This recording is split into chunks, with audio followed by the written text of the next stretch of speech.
Welcome दोस्तों। Study times में आप सभी का स्वागत है। आज हम लोग पॉलिटी के कुछ इंपॉर्टेंट क्वेश्चंस देखेंगे।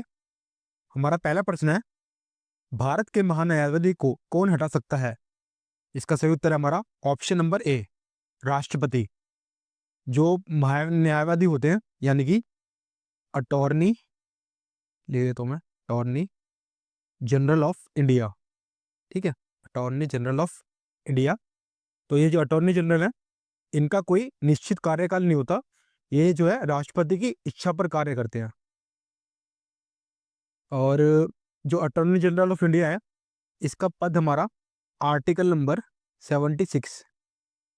ठीक है, आर्टिकल नंबर 76 अनुच्छेद जो हमारे 76 है, वो ये कहता है कि भारत का एक अटॉर्नी जनरल यानी कि महान्यायवादी होगा। ये जो है हमारे देश के हाईएस्ट लॉ ऑफिसर है। ठीक है, और भारत का जो महान्यायवादी है, ये कौन बन सकता है? अगर कोई भी व्यक्ति अगर सुप्रीम कोर्ट का जज बनने के लायक है, तो वो भारत का महान्यायवादी यानी कि अटॉर्नी जनरल ऑफ इंडिया बन सकता है। और अटॉर्नी जनरल ऑफ इंडिया जो होता है, वो संसद के हमारे दोनों सदनों में, ठीक है, राज्यसभा और लोकसभा दोनों के अंदर में जो है अपने जो भी विचार है वो प्रकट कर सकता है, लेकिन उसे वोट डालने का अधिकार नहीं होगा। ठीक है, वो वोट नहीं डाल सकता, लेकिन अपने विचारों को प्रकट कर सकता है। ठीक है, और इसकी जो नियुक्ति होती है मंत्रिपरिषद के सुझाव पर राष्ट्रपति करते हैं। ठीक है, और ये जो है किसी भी कैबिनेट का मेंबर नहीं होता। ठीक है, ये हमारे भारत के न्यायवादी जो होते हैं, ये किसी भी कैबिनेट के मेंबर नहीं होते। और कभी भी जो भारत सरकार को कभी भी जरूरत पड़ती है, तो ये राष्ट्रपति के कहने पर लीगल एडवाइस जो है देते हैं भारत सरकार को। तो ये सभी पॉइंट आपको याद रखने हैं। एक क्वेश्चन मैं आपको इंपॉर्टेंट और बता देता हूँ। अगर आपसे पूछा जाए कि इस समय वर्तमान में हमारे जो अटॉर्नी जनरल ऑफ इंडिया है वो कौन है, तो सही इसका सही उत्तर होगा हमारा आर वेंकटा रमनी। आर वेंकटा रमानी।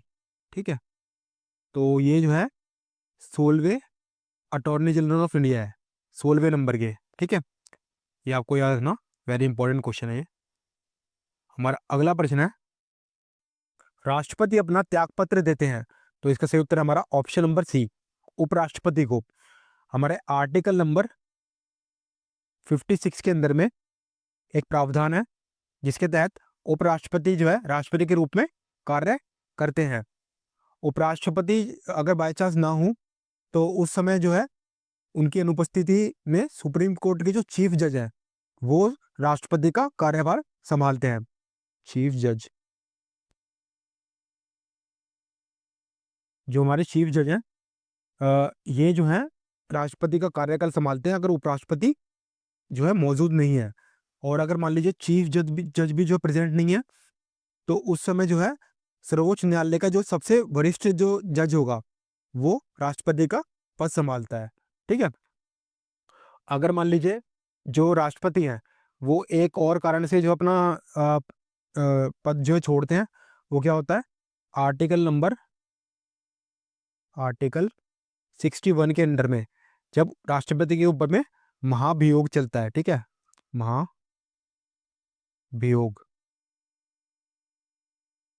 अगर मान लीजिए राष्ट्रपति जो है संविधान का जो है उल्लंघन करते हैं, तो उनके ऊपर में महाभियोग चलाया जा सकता है। तो आर्टिकल नंबर 61 के अंडर में आता है ये। तो ये कंडीशन जो है हमारी, राष्ट्रपति की जो है अपना त्यागपत्र देते हैं। तो अगला प्रश्न हमारा, राज्यसभा में सदस्यों की अधिकतम संख्या कितनी होती है? तो इसका सही उत्तर हमारा ऑप्शन नंबर सी, 250 यानी कि 250। इसे समझाने के लिए मैं आपको बता देता हूँ। ठीक है, 250 जो है हमारे टोटल होते हैं संख्या, और जो है 238 इसमें से आते हैं हमारे जो भी हमारे राज्य होते हैं।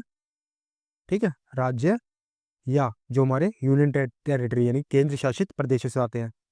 और जो हमारे 12 होते हैं, ये जो है प्रेसिडेंट इन्हें, जो हमारे राष्ट्रपति हैं, वो नामांकित यानी कि नॉमिनेट करते हैं। ठीक है, ये जो 12 हैं, ये हमारे कला, ठीक है, इसके अलावा हमारे साहित्य, ठीक है, और हमारा जो है विज्ञान, इसके अलावा जो है जितने भी सामाजिक सेवाओं के क्षेत्र से जो है चुने जाते हैं ये 12 लोग। और ये जो 238 लोग जो चुने गए हैं ये एकल संक्रमणीय मत के माध्यम से निर्वाचित होते हैं। ठीक है, हमारा जो आर्टिकल नंबर 80 है उसमें मैक्सिमम जो सदस्यों की संख्या वो 250 बताई गई है। ठीक है, हमारा अगला प्रश्न है, मुख्य न्यायाधीश के अतिरिक्त उच्चतम न्यायालयों में न्यायाधीशों की संख्या होती है। तो इसका सही उत्तर है हमारा ऑप्शन नंबर ए 33। ठीक है, भारत का जो मुख्य न्यायाधीश होता है जिसे हम लोग चीफ जस्टिस ऑफ इंडिया कहते हैं। ठीक है, ये सुप्रीम कोर्ट का प्रमुख होता है और इसके अंडर में जो है टोटल 33 न्यायाधीश होते हैं। भारत का जो मुख्य न्यायाधीश है यानी कि चीफ जस्टिस ऑफ इंडिया है, इसे ये कौन बन सकता है? ऐसा व्यक्ति जो हाई कोर्ट में या 2 से ज्यादा कोर्ट में लगातार कम से कम 5 सालों तक जज के पोस्ट पर रहा हो। ठीक है, मैं आपको दोबारा समझा देता हूँ। ऐसा व्यक्ति जो हाई कोर्ट में 2 से ज्यादा ज्यादा या फिर किसी भी कोर्ट के अंदर में लगातार कम से कम 5 सालों तक, ठीक है, लगातार और कम से कम 5 सालों तक जज के पोस्ट पर रहा हो। किसकी पोस्ट पर? जज के पोस्ट पर रहा हो। ठीक है, ये तो पहली कंडीशन हो गई। दूसरी कंडीशन है कि वो हाई कोर्ट के अंदर में, ठीक है, हाई कोर्ट के अंदर में 10 साल तक वकील रहा हो। ठीक है, कितने साल तक? 10 साल तक एडवोकेट रहा हो, ये दूसरी कंडीशन है। ठीक है, तो आपको दोनों कंडीशन याद रखनी है। पहली कंडीशन हमारी हाई कोर्ट के अंदर में 2 से ज्यादा साल तक या फिर किसी कोर्ट के अंदर में लगातार कम से कम मिनिमम 5 सालों तक जज के पोस्ट पर रहा हो। ठीक है, और दूसरी कंडीशन है हाई कोर्ट में 10 सालों तक एडवोकेट रहा हो। ठीक है, और इसकी जो है कोई भी हमारी मिनिमम एज नहीं होती, ये भी आपको रखना है, इसकी कोई मिनिमम एज नहीं होती है। तो ये जो हमारा आता है ये हमारा आर्टिकल नंबर लिख देता हूँ, आर्टिकल नंबर 124 के अंदर में आता है। ठीक है, सुप्रीम कोर्ट ऑफ इंडिया जो है ये हमारे किस आर्टिकल में आता है? तो ये हमारा उच्चतम न्यायालय आता है आर्टिकल नंबर 124 के अंदर में। और इसकी जो स्थापना हुई थी सुप्रीम कोर्ट ऑफ इंडिया की वो हुई थी 28 जनवरी 1950 के अंदर में। ठीक है, 28 जनवरी 1950 को सुप्रीम कोर्ट ऑफ इंडिया की स्थापना हुई थी।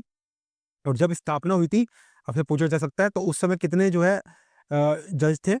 तो उस समय जो है एक जो है मुख्य जज था हमारा, ठीक है, चीफ जस्टिस जो एक था उस समय, और 7 जो है उसमें अन्य जज थे। ठीक है, टोटल 8 जज थे। ठीक है, एक जो है चीफ जस्टिस ऑफ इंडिया और 7 जो है अन्य जज। तो आपको याद रखना है। इसके अलावा आपसे एक क्वेश्चन ये भी पूछा जा सकता है कि पहले जो हमारे चीफ जस्टिस ऑफ इंडिया थे वो कौन थे? तो इसका सही उत्तर हमारा H.J. कानिया। ठीक है, H.J. कानिया जी जो है ये हमारे भारत के पहले चीफ जस्टिस ऑफ इंडिया थे। ठीक है, तो हमारा अगला प्रश्न है,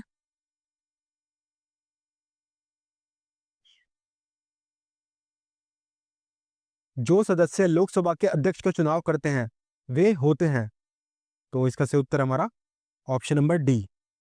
लोकसभा के जो सदस्य होते हैं उनके द्वारा ही जो है साधारण बहुमत से इनका अध्यक्ष का चुनाव होता है। ठीक है, तो इसका सही उत्तर है ऑप्शन नंबर डी। अगला प्रश्न हमारा, किसी भी राजनीतिक दल को राष्ट्रीय दल बनने के लिए कितने राज्यों में मान्यता जरूरी है? तो इसका सही उत्तर हमारा ऑप्शन नंबर ए 4 राज्यों में। ठीक है, कम से कम 4 राज्यों की मान्यता प्राप्त होना अनिवार्य है। और या फिर इसके अलावा क्या है, जो पिछला जो लोकसभा का इलेक्शन है, ठीक है, पिछला जो हमारा लोक सभा का जो इलेक्शन है उसमें पार्टी के कम से कम 4 जो सांसद होने चाहिए, 4 सांसद कम से कम होने चाहिए पार्टी के पिछले लोकसभा के इलेक्शन के अंदर में। एक कंडीशन ये हुई, या फिर दूसरी कंडीशन एक और क्या है, लोकसभा की कम से कम 2% सीट जीती होनी चाहिए उसे। ठीक है, तब वो जो है राष्ट्रीय दल बनने के जो है मान्यता दी जाएगी। तो आप याद रखिएगा पॉइंट। अगला प्रश्न हमारा, संसद द्वारा पास किया हुआ विधेयक तभी एक नियम कानून बन पाता है जब उसे किसने पास किया होता है? तो इसका सही उत्तर है हमारा राष्ट्रपति। ठीक है, जब राष्ट्रपति जो है किसी भी विधेयक को पास करेंगे तभी वो जो है एक कानून बन पाता है। तो इसके जो प्रोसीजर होते हैं वो क्या होते हैं? सबसे पहले जो है विधेयक को हम लोग संसद के अंदर में पेश करते हैं। ठीक है, संसद में से जो है दोनों सदन जो होते हैं, लोकसभा और राज्यसभा, उसके द्वारा पारित होता है। और जब वो पारित हो जाता है दोनों सदनों से, तो उससे पास होने के बाद जो राष्ट्रपति है उनके पास में भेजा जाता है। फिर जो हमारे राष्ट्रपति हैं उनके द्वारा जो है स्वीकृति देने के बाद ही जो है विधेयक कानून बनता है। तो इसका सही उत्तर था राष्ट्रपति। अगला प्रश्न हमारा, भारतीय संविधान का कौन सा भाग राज्य के लिए नीति निर्देशित करने वाले तत्वों का उल्लेख करता है? तो इसका सही उत्तर है हमारा भाग 4, यानी कि ऑप्शन नंबर डी। ठीक है, ये हमारा आर्टिकल नंबर, ये तो पार्ट था हमारा पार्ट 4, और किस आर्टिकल में आता? आर्टिकल नंबर 36 से लेके आर्टिकल नंबर 51। ठीक है, आपको दोनों याद रखने हैं। पार्ट अगर आपसे पूछा जाए तो पार्ट 4, और अगर आपसे आर्टिकल पूछा जाए तो आर्टिकल नंबर 36 से लेके 51। ठीक है, इसमें हमारे नीति निर्देशक जो तत्व हैं उनका उल्लेख किया गया है। ठीक है, एक क्वेश्चन आपसे और पूछा जा सकता है कि जो हमारे नीति निर्देशक तत्व हैं ये कहाँ से लिए गए हैं? भारत ने जो लिए वो कहाँ से लिए हैं? तो भारत ने कहाँ से लिए हैं? आयरलैंड से नीति निर्देशक तत्व। और आयरलैंड ने कहाँ से कंसेप्ट लिया है? ये लिया है स्पेन से। ये आपको याद रखना है, वेरी इंपॉर्टेंट है। हमारा अगला प्रश्न है, भारतीय संविधान की कौन सी अनुसूची भाषाओं का उल्लेख करती है? तो इसका सही उत्तर हमारा ऑप्शन नंबर बी, 8वीं अनुसूची। 8वीं अनुसूची के अंदर में टोटल 22 लैंग्वेज है। ठीक है, ये आपको याद रखना है। तो इसका सही उत्तर था ऑप्शन नंबर बी। अगला प्रश्न हमारा, संविधान सभा के प्रथम अध्यक्ष कौन थे? तो इसका सही उत्तर हमारा ऑप्शन नंबर बी, सच्चिदानंद सिन्हा। ठीक है, ये जब संविधान सभा थी हमारी, उसके अंदर में सबसे जो है वरिष्ठ जो सदस्य थे, यानी कि हमारे सबसे सीनियर सदस्य के रूप में इन्हें चुना गया था। ठीक है, बाद में जो है राजेंद्र प्रसाद को, ठीक है, Rajendra Prasad option number A, इनको जो है बाद के अंदर में नियुक्त किया गया था। ठीक है, तो स्टार्टिंग में किसे चुना गया था? सच्चिदानंद सिन्हा को, सीनियरिटी के बेस पे।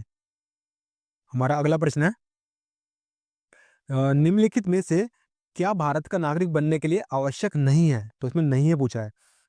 तो ऑप्शन नंबर ए, वंशानुक्रम, ठीक है, ये जरूरी है। बी, जन्म, ठीक है, ये भी जरूरी है। डी, देशीकरण, ये भी जरूरी है। अधिकृत संपत्ति, ये गलत है, क्योंकि जो है नागरिकता अधिनियम 1955, ठीक है, तो इसके अंतर्गत क्या है? जो भी जन्म, वंशानुक्रम, देशीकरण और पंजीकरण से जो है नागरिकता प्राप्त की जा सकती है। ठीक है, संपत्ति खरीदना जो है नागरिकता का आधार नहीं है। ठीक है, तो आपको याद रखना, वेरी इंपॉर्टेंट क्वेश्चन है। अगला प्रश्न हमारा, एक आदेश किसी व्यक्ति को गैर कानूनी ढंग से बंदी बनाए जाने पर उसकी स्वतंत्रता सुनिश्चित करने के लिए उच्चतम न्यायालयों द्वारा जारी किया जाता है।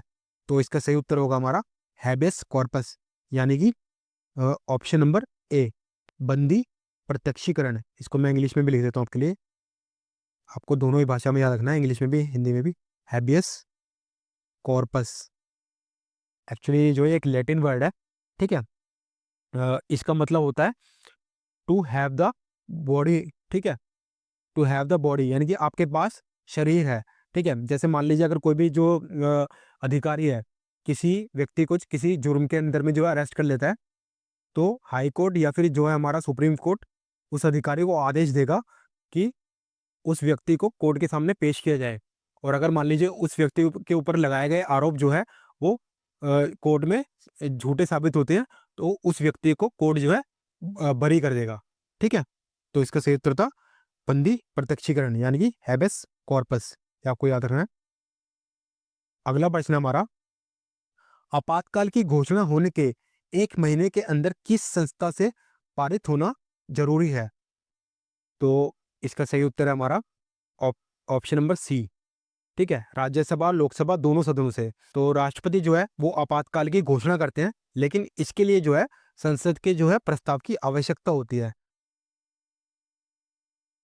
संसद की अनुमति के बिना, जैसे मान लीजिए अगर संसद जो है वो भी हमारी जो है कार्य नहीं कर रही है, तो राष्ट्रपति ऐसे में जो आपातकाल की घोषणा कर सकते हैं, लेकिन ये जो है 1 महीने तक ही वैलिड रहेगी हमारी, ठीक है, 1 मंथ तक।